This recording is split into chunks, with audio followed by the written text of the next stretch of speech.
All right, business owners, we have to address the elephant in the room.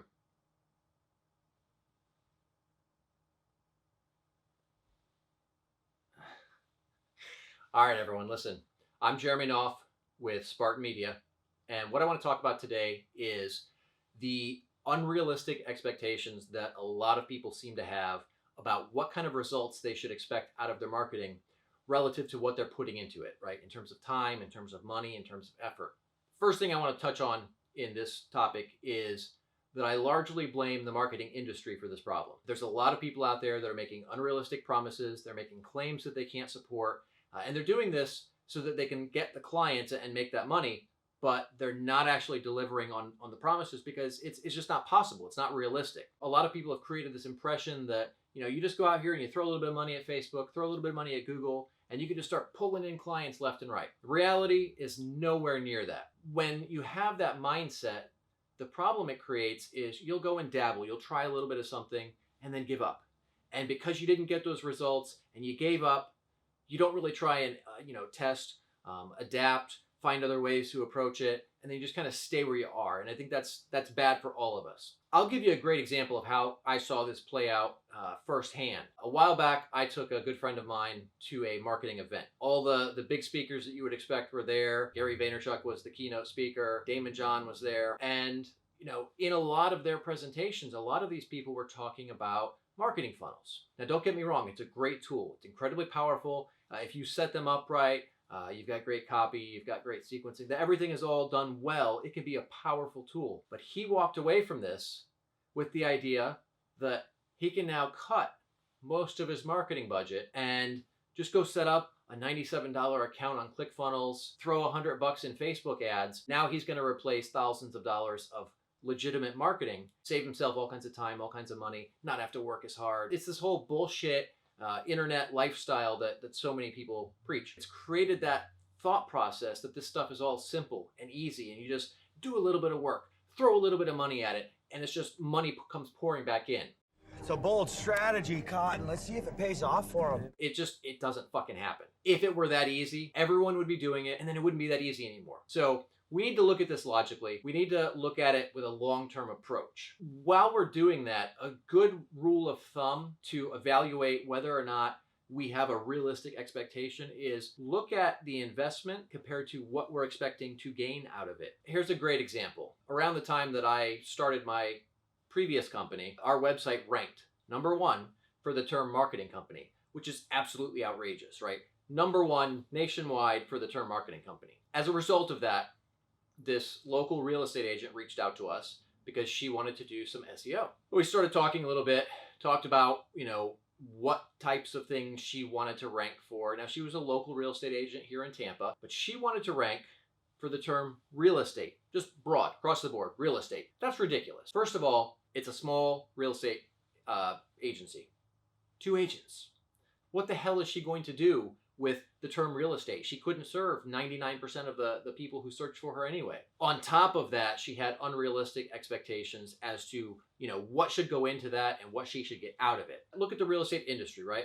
Most of us know how it works. You buy a house, the realtor typically gets 6% is kind of the industry standard there. In this area, I don't know, you're probably looking at an average price for a house between $200,000 to maybe $500,000 is a good middle point for our market would be my guess, right?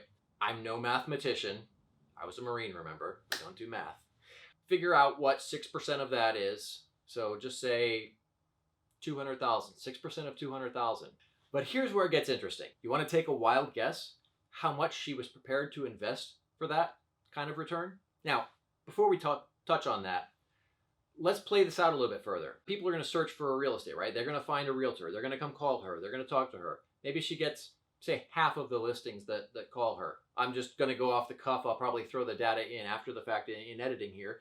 But let's say, several thousand searches per month would be my guess. What she wanted to invest to get several thousand leads per month, potentially resulting in thousands upon thousands upon thousands of dollars in revenue, she was prepared to invest the whopping sum of $500 a month. That's ridiculous. If it were that easy, if you could achieve that kind of results for $500 a month, literally everyone in the world would be doing it. And then it wouldn't be easy anymore because everyone would be competing in that, and then the cost would go up. That's why it's not realistic. When we have that mindset, when we have unrealistic expectations, here's the problem that it causes. We'll throw a little bit of money at something. It won't work because we didn't throw enough money at it. We didn't put enough time into it. We didn't put enough effort into it. And then because we didn't get the results that we wanted, even though our expectations were not realistic, we decided that, oh, well, that just doesn't work, which is bullshit. Here's the thing. If we're going to put time, we're going to put money, and we're going to put effort into our marketing, we have to be prepared to stick with it through the long haul. That means don't start necessarily as big as you want to. Maybe you start a little bit smaller.